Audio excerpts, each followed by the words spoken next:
Last but not least, we're going to speak a few words about exporting. Now, the way we can export our model or our mesh is by going to File and go to the Export option, and here are all the formats that we're able to export it to. The first part contains formats for exporting models, and the second part is for exporting an animation.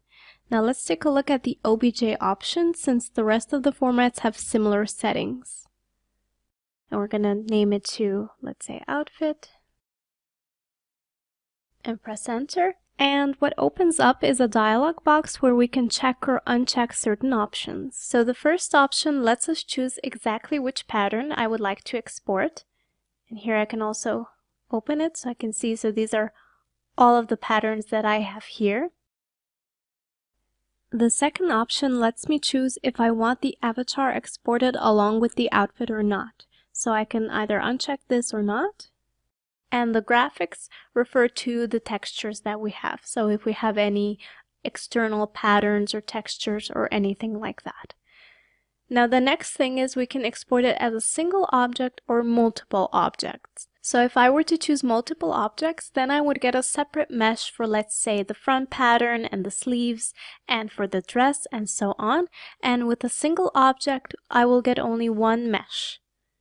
Next, we can choose to unweld or weld the points. Now you will notice if I go to multiple objects, then this option is disabled, so it's only enabled for the single object. If we select the weld option, it means that the ends of the patterns will be merged together as one piece. Next, we have the thin or thick option. So as we noticed in the previous clips, we're able to apply thickness in Marvelous Designer. So we can either export it as a thin surface or we can export it with that thickness. But as you can see, once I check the thickness, I'm unable to choose the unweld or weld option. So let's keep it at thin.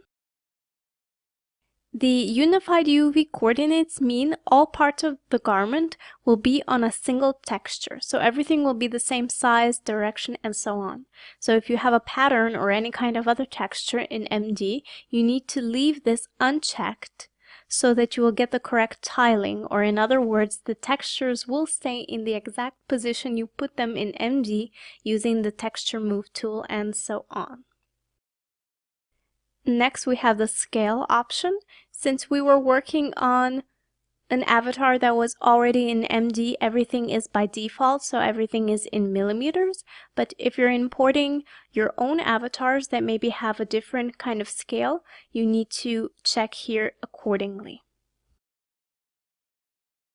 Here we also have some additional information that is pretty much self-explanatory, so we can save the texture files in a zip document.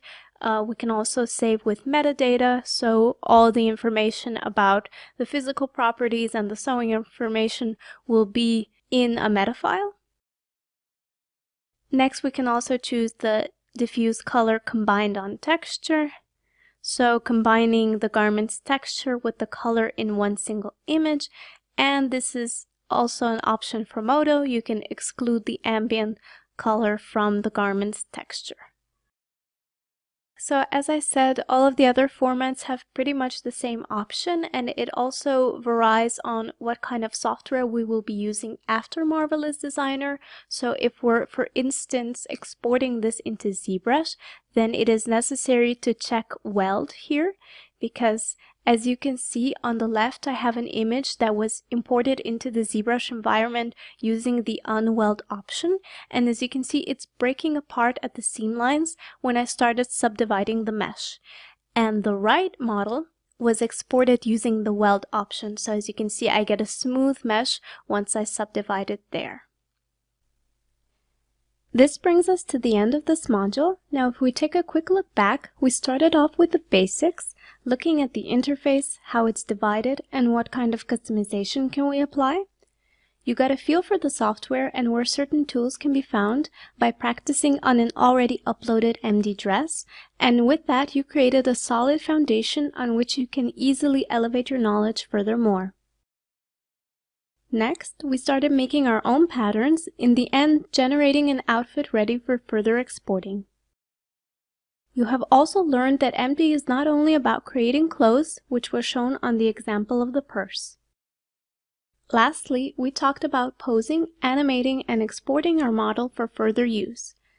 This brings us to the end of the course. I hope you learned a lot, and don't forget to check out other courses on MD available at Pluralsight.